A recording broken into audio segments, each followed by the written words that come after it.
Hello students and welcome back to our channel excellent learning point. तो बच्चों, आज के इस वीडियो में हम क्लास 10th का वर्कशीट नंबर 66 डिस्कस करने जा रहे हैं। ये हमारी इंग्लिश की वर्कशीट है बच्चों।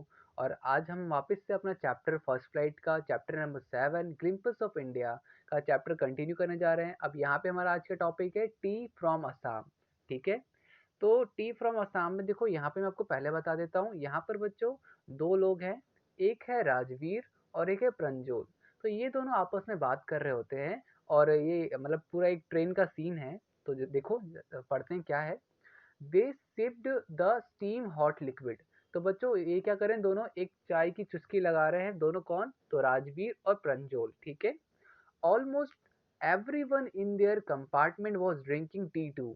अब यहाँ पे बच्चों राजवीर कहता है कि जो जितने भी हमारे कंपार्टमेंट में हैं, जितने भी लोग हैं, सारे के सारे क्या करते हैं, आपका क्या कहते हैं, टी जो चाय है, चाय पीते हैं। ठीक है। फिर बोलता है, do you know that over 8 crore cups of tea are drunk every day throughout the world. Rajiv said, sorry Rajveer said. तो राजवीर क्या बोलता है, क्या तुम्हें पता है कि पूरे दिन में कम से कम 80 करोड़ कप्स चाय की पी जाती है हर दिन। तो ये बच्चों वाव बोलता है, वाव एक्सक्लेम प्रंजोल। तो प्रंजोल काफी चौंक जाता है और फिर बोलता है प्रंजोल, टी इज वेरी पॉपुलर। ठीक है, T really is very popular, मतलब कि टी सही वाकई में काफी ज्यादा पॉपुलर है। अब आगे लिखा हुआ है, the train pulled out of the station. बच्चों ट्रेन क्या हो गया, स्टेशन से अब आगे बढ़ के चल चुका था, मतलब आगे बढ़ चुका था।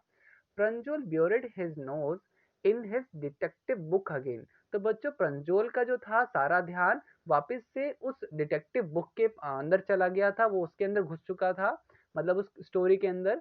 Rajveer too was an ardent fan of detective stories. बच्चों राजवीर जो था उसको भी डिटेक्टिव स्टोरीज पढ़ने का बहुत ज्यादा शौक था, मगर वो उस वक्त उसका ध्यान कहीं और था। लिखा हुआ है, but at the movement he was keener on the looking at beautiful scenery. तो बच्चों वो दोनों तो ट्रेन में थे। प्रंजोल तो अपना क्या कहते हैं बुक्स पढ़ने में बिजी हो गया, बट राजवीर जो था वो बेसिकली क्या हुआ, तो ब्यूटीफुल सीनरीज देखने में बिजी हो गया था, जिस वजह से उसको अभी बुक पढ़ने का इतना मन नहीं था।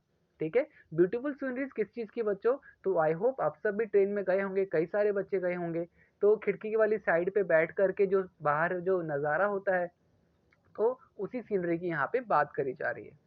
It was green. अब बच्चों इस ब्यूटीफुल सीनरी को यहाँ पे ब्रीफली डिस्कस किया गया है, बताया गया है कि it was green, green everywhere. Rajiv had never seen so much greeny before. तो राजीव ने इतनी हरियाली कभी भी नहीं देखी थी, हर जगह ग्रीन था, जहां तक आंखें जा रही थी, दिखाई पड़ रही थी, वहां तक ग्रीनी दिख रहा था। Then the soft green paddy field gave away to tea bushes. It was a magnificent view. Against the backdrop of densely wooded hills, a sea of tea bushes stretched as far as the eyes could see। तो बच्चों T के जो पौधे थे वो जहाँ तक आंखें दिख रही थी, जितनी दूर तक आंखें देख पा रही थी, वहां तक उसको वही चीज दिखाई दे रही थी। ठीक है। तो ये बच्चों हमारा हो गया पूरा का पूरा, ये पूरा एक्सट्रैक्ट हमने पढ़ लिया, हमने समझ लिया। दो बच्चे यहाँ पर आपस में बातचीत कर रहे हैं। तो यहाँ पर बच्चों इसी के बेसिस पे क्या है, तो इसी के बेसिस पे हमसे कुछ क्वेश्चन आंसर्स पूछे जा रहे हैं। जैसे सबसे पहला लिखा हुआ है, Rajeev was on a journey to see his first tea garden. He was feeling excited, encourage, ennobled, enlightened. तो बच्चों यहाँ पे इसका आंसर क्या होगा? एक्साइटेड। ठीक है, क्या होगा बच्चों? एक्साइटेड। इसके बाद हमारे पास सेकंड क्वेश्चन है। सेकंड क्वेश्चन में देखो बच्चों क्या आंसर होगा। तो देखो सेकंड में आपसे बोला जा रहा है, choose the option that lists the pair of statements that are not true. तो बच्चों आपको यहाँ पे बताना है कि कौन सी बातें हैं जो कि ट्रू नहीं है। तो लिखा हुआ है, they had ice tea on the way. तो बच्चों ऐसा तो कोई बात हुआ नहीं था, फर्स्ट तो बिल्कुल ही रॉन्ग है। Rajveer was mesmerised by beautiful view of outside. ये तो बच्चों करेक्ट है। ठीक है, ये ऐसा हुआ था, उसको काफी अच्छा लगा था बाहर का नजारा। Pranjol was more interested in reading book. Obviously बच्चों ये भी था कि प्रंजोल ना डिटेक्टिव बुक पढ़ने में काफी ज्यादा इंटरेस्टेड था, ये भी बात सही है। Pine tree grew on slopes of mountains. तो बच्चों ये फर्स्ट और फोर्थ बातें गलत हैं, तो आपको यहाँ पे दिखना है कि फर्स्ट एंड फोर्थ किधर दिख रहा है। तो answer D is correct option, कि फर्स्ट एंड फोर्थ लाइन जो है गलत यहाँ पे बताई जा रही है। तो सेकंड का आंसर क्या होगा? सेकंड का आंसर होगा फर्स्ट एंड फोर्थ। ठीक है, मतलब कि basically D, D is the correct answer. अब इसके बाद थर्ड क्या है? The extract uses phrases gave away mark as ex expression which is incorrect with respect to word gave. तो बच्चों गेव क्या होता है? बेसिकली एक break, ride, it time, but it's story. तो यहाँ पे बच्चों इट स्टोरी जो होगा यहाँ पर गलत होगा। ठीक है, तो बेसिकली यहाँ पे हम बी इज करेक्ट ऑप्शन, गलत होगा मतलब कि गेव अवे का बेसिकली मीनिंग इट स्टोरी गलत होगा। ठीक है, तो ये हमारा बी करेक्ट आंसर होगा। इसके बाद बच्चों कुछ क्वेश्चंस हैं, तो वो हम जरा अपने 100 से 200 वर्ड्स 120 वर्ड्स में है, तो जरा हम उसको क्या कर देखते हैं, आंसर शीट पे देखते हैं। ठीक है, तो देखो बच्चों, देखो हमने पहला क्वेश्चन तो ऑलरेडी डिस्कस कर लिया था, एक्साइटेड होगा। फिर हमने सेकंड क्वेश्चन भी डिस्कस कर लिया था, D and first and fourth. And हमने थर्ड क्वेश्चन डिस्कस किया था, बी इट्स स्टोरी। ठीक है, अब हमसे पूछा जा रहा है, do you believe in the legend mentioned in the story regarding the origin of tea? Which one out of the two seems more plausible and why? What do you think makes it such a popular beverage around the world? तो देखो यहाँ पे इसका answer क्या होगा बच्चों? तो यहाँ पे आपको लिखना है इसका answer, according to first legend a Chinese emperor was used to drinking boiled water.